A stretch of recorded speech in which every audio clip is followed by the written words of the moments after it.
ঘটনা আপনাদেরকে বলি। ঠাকুরগাঁয়ের এক মা, তার নাম হচ্ছে শিল্পী বেগম। এই মা তার নিজের বাড়ি ভাড়া এবং মুদির দেনা মেটাতে না পেরে তার সন্তানকে 30,000 টাকায় বিক্রি করে দিচ্ছে। আরও দেখেন, হাফিজুল ইসলাম এক অথর্ব বাবা, যে শুধুমাত্র এই জন্যে তার সন্তানকে 6,000 টাকার বিনিময়ে বিক্রি করে দিছে, কারণ সন্তান নিয়ে তার মা যখন গার্মেন্টসে যায় তাকে অ্যাকসেপ্ট করে না। সন্তান সহ গার্মেন্টসের চাকরি সে ঠিকভাবে করতে পারে না, এই জন্যে সে আর তার স্বামী মিলে মাত্র 6,000 টাকায় সন্তান বিক্রি হচ্ছে। কিসের জন্যে? নিজের দারিদ্রতা নির্মূল করার জন্যে। বানিয়াচং উপজেলার একটা কাহিনী শোনেন। রহিমউদ্দিনের স্ত্রী আকলিমা বেগম, তিনি মাত্র 6,000 টাকার বিনিময়ে নবজাতক বিক্রি করে দিয়েছে। কেন বিক্রি করেছে জানেন? এই তার গরিব স্বামী তাকে নিয়ে বানিয়াচং হাসপাতালে ভর্তি করাইছে। যে পরিমাণ টাকা আসছে এই গরিব মানুষের পক্ষে দেওয়া সম্ভব হয় নাই। তাকেও বলছে যে না, আমি তোমার বউকে রিলিজ দেবো না, টাকা আনো। এই গরিব মানুষ যাবে কোথায়? হয়তো সে যায় আমাদের ইসলামিক খিলাফত হলে উমরের কাছে যাই বলতে পারতো, হে উমর, তুমি বসে আছো তখ্তের মধ্যে, আমি বসে আছি হসপিটালে, আমার টাকা দাও, আমি গিয়ে আমার ওয়াইফকে ছাড়িয়ে আনবো। তার তো এরকম সৌভাগ্য হয় নাই, কারণ সে জানে সে যদি রাষ্ট্রপতির সিরিয়াল দেয় কখনো রাষ্ট্রপতির দেখার তালিকায় তার নাম আসবে না। সে জানে সে যদি প্রধানমন্ত্রী সিরিয়াল দিতে যায় আজীবন পড়ে যাবে, তার ওয়াইফের দেহ মরে হাড্ডিসার হয়ে যাবে, কোনোদিন প্রধানমন্ত্রীর মিট করার তালিকায় তার নাম আসবে না। সে জানে সে যদি ডিসির কাছেও দেখা করতে যায় তার স্ত্রী ওইখানে কাতরাতে কাতরাতে মরে যাবে, কিন্তু তাকে দেখার জন্য কোনো ডিসি, কোনো এসপি, কোনো মেম্বার তার ওইখানে যাবে না। সে বাধ্য হয়ে তার ওয়াইফকে ছাড়িয়ে আনার জন্য হাসপাতাল থেকে নিজের নবজাতককে 6,000 টাকায় বিক্রি করছে। এই আপনাদের সমাজ। আমি আপনাদেরকে আরেকটা সমাজের কথা শোনাই, যে সমাজের মধ্যে যে একবার উমর রাদিয়াল্লাহু আনহু রাতের অন্ধকারে, তার একটা স্বভাব ছিল, তিনি রাতের অন্ধকারে মানুষের কার কি প্রয়োজন এটা দেখার জন্য তিনি হেঁটে হেঁটে যাইতেন, মানুষের খোঁজখবর নিতেন। একবার তিনি গেছেন, গিয়ে দেখেন সমানে ধোঁয়া উঠতেছে। তো তিনি দাঁড়ায় দেখতেছেন, একটু পরে আবার ধোঁয়া উঠতেছে। লকডাউন সময় ধরে তিনি পর্যবেক্ষণ করলেন, আবার ধোঁয়া উঠতেছে। তো তিনি আস্তে আস্তে আস্তে আস্তে কাছে গেলেন, গিয়ে বললেন, দেখলেন যে একটা মহিলা তার সন্তানটা পাশে বসা, সে ডেচকির ভিতরে কি যেন জাল দিচ্ছে আর ধোঁয়া উঠতেছে। তো বলছে, মা আপনি কোত্থেকে আসছেন, কি করতে আসছেন? বলছে, দেখো খলিফা উমরের সাথে দেখা করতে আসছিলাম, এখন তো রাত হয়ে গেছে, তাবু খাটে সে কখন থেকে অপেক্ষা করতেছি, এই সন্তানটাকে চেষ্টা করতেছি একটু ঘুম পাড়াবো, কিন্তু আমার বুকে দুধ নাই, এই বাচ্চাটা ক্ষুধার যন্ত্রণায় কষ্ট পাচ্ছে। তো আমি একে সান্ত্বনা দেওয়ার জন্যে একটা হাঁড়ির মধ্যে কয়েকটা পাথর নিয়ে জাল দিচ্ছি আর বলতেছি, দেখো বাবা রান্না হচ্ছে, তুমি একটু অপেক্ষা করো, রান্না হচ্ছে, তুমি একটু অপেক্ষা করো। এই দৃশ্য দেখে আমিরুল মুমিনিন উমর রাদিয়াল্লাহু আনহু বাচ্চা শিশুর মতো কাঁদতেছেন, দ্রুত আসছেন, বাইতুল মাল থেকে নিজে আটার বস্তা নিয়ে গেছেন। তার গোলাম বলতেছিল, হে আমিরুল মুমিনিন, আপনি তো আমাদের সবার আমির, আপনি আমার আকা, আমার মনিব, আমি আপনার গোলাম, বস্তা না আমার পিঠে দিবেন, আমি না আপনাকে নিয়ে যাব। ওমর বলতেছেন, হে আমার গোলাম, যে বোঝা আল্লাহ আমাকে দিছেন সেই বোঝা কিয়ামতের দিন তুমি বইবা, বস্তা আমার কাঁধে তুলো।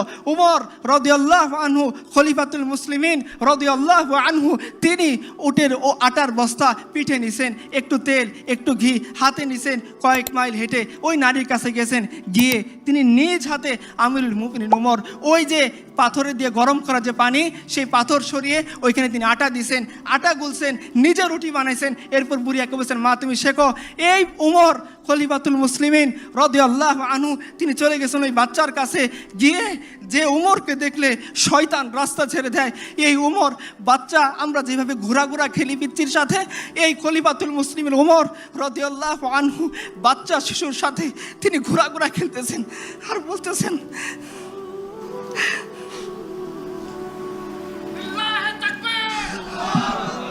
উমর বলতেছেন যে এতক্ষণ তুমি এই বাচ্চাকে কাঁদাইছো, এখন হাসাইতে হবে।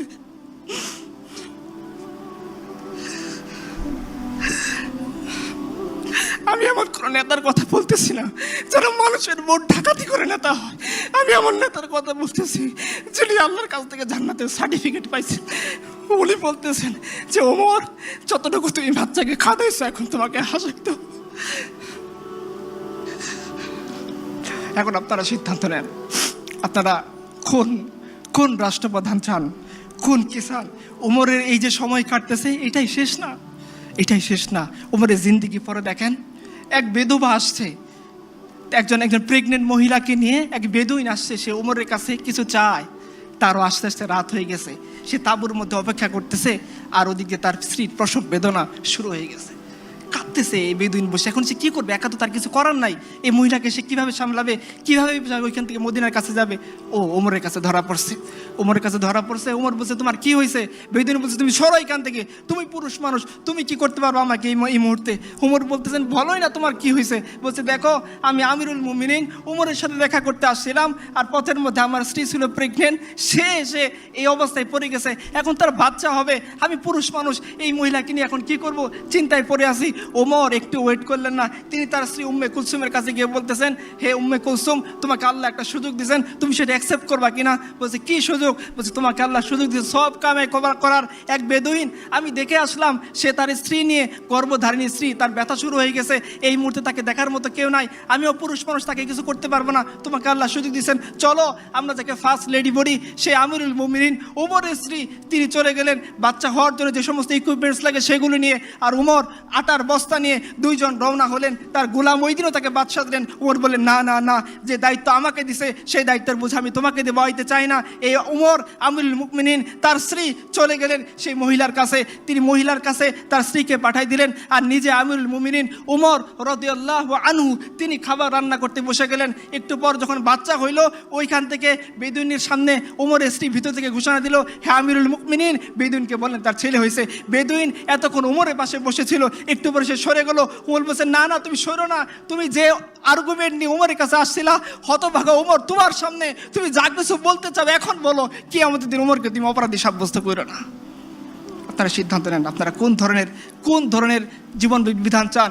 যে জীবন বিধান একজন শাসককে একজন শাসিতের পায়ের কাছে এনে দেয়, যে জীবন বিধান একজন শাসককে বিচারে কাঠগড়ায় দাঁড় করায় দেয়, যে জীবন বিধান একজন শাসককে উটের বস্তা, আটার বস্তা কাঁধে করে জনগণের কাছে পৌঁছে দিতে বাধ্য করে, সেই জীবন ব্যবস্থা না ওই জীবন ব্যবস্থা যারা মানুষের ভোট ডাকাতি করে, যারা মানুষের টাকা ডাকাতি করে, যারা মানুষের অর্থ ছিনতাই করে, জীবন যৌবনকে বিপর্যস্ত করে, লাখ লাখ যুবককে বেকার করে, লাখ লাখ মানুষের স্বাধীনতা হরণ করে, যারা বিদেশে গিয়ে ফুর্তি করে, ফষ্টি নষ্ট করে, তাদের জীবন ব্যবস্থা আপনারা সিদ্ধান্ত নেন। এটা আপনাদের সিদ্ধান্ত, আমি কিছুই বলবো না।